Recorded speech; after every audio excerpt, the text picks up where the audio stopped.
সম্মানিত ভিউয়ার্স, আসসালামু আলাইকুম ওয়া রাহমাতুল্লাহি ওয়া বারাকাতুহু। আশা করি সবাই আল্লাহর অশেষ রহমতে ভালো আছেন, সুস্থ আছেন। এই চ্যানেলে আর একটি নতুন গুরুত্বপূর্ণ ভিডিওতে আপনাদের সবাইকে স্বাগতম। আজকে আলোচনা করব বেসরকারি শিক্ষক কর্মচারীদের ঈদ বোনাস কবে।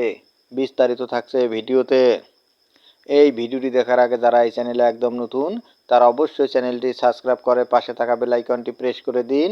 আর যারা ইতিমধ্যে সাবস্ক্রাইব করেছেন তাদেরকে জানাই অসংখ্য ধন্যবাদ।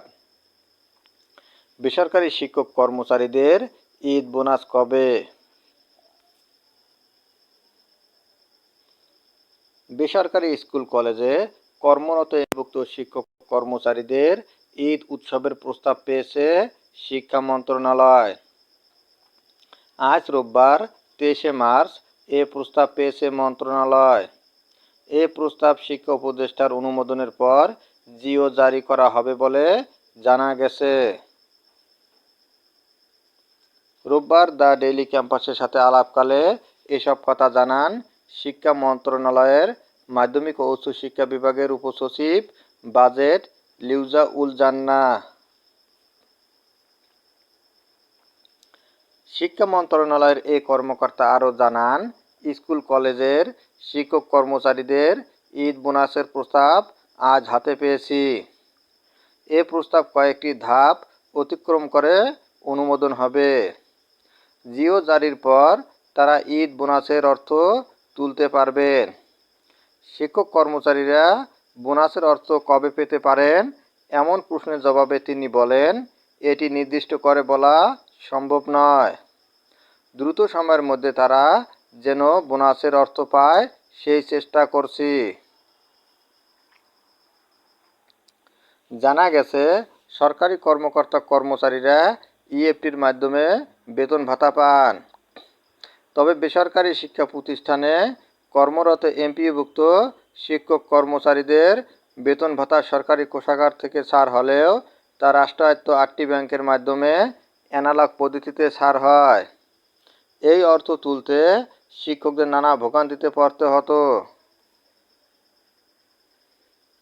ব্যাংকগুলোর মাধ্যমে বেতন ভাতা ছাড়ের জন্য কয়েক পর্যায়ে অনুমোদন সহ সংশ্লিষ্ট কাজে অনেক ক্ষেত্রেই এমপিওভুক্ত শিক্ষকদের বেতন ভাতা পেতে দেরি হয়। অনেক সময় পরের মাসের 10 তারিখের পরও আগের মাসের বেতন ভাতা জোটে। এ পরিপ্রেক্ষিতে গত 5 অক্টোবর বিশ্ব শিক্ষক দিবসে ইএফটিতে বেসরকারি শিক্ষকদের এমপিওর বেতন ভাতা দেওয়ার ঘোষণা দেয় শিক্ষা মন্ত্রণালয়। প্রাথমিকভাবে বেসরকারি এমপিওভুক্ত স্কুল কলেজের 209 জন শিক্ষক কর্মচারীর অক্টোবর মাসের এমপিও ইএফটিতে ছাড় হয়।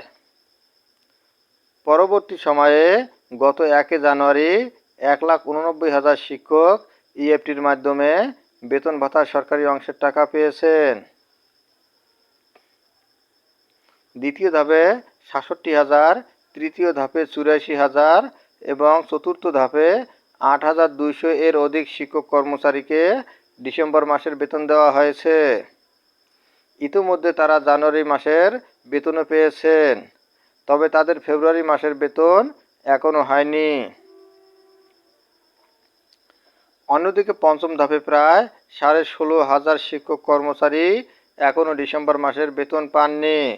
চলতি সপ্তাহে তারা বেতন পেতে যাচ্ছেন।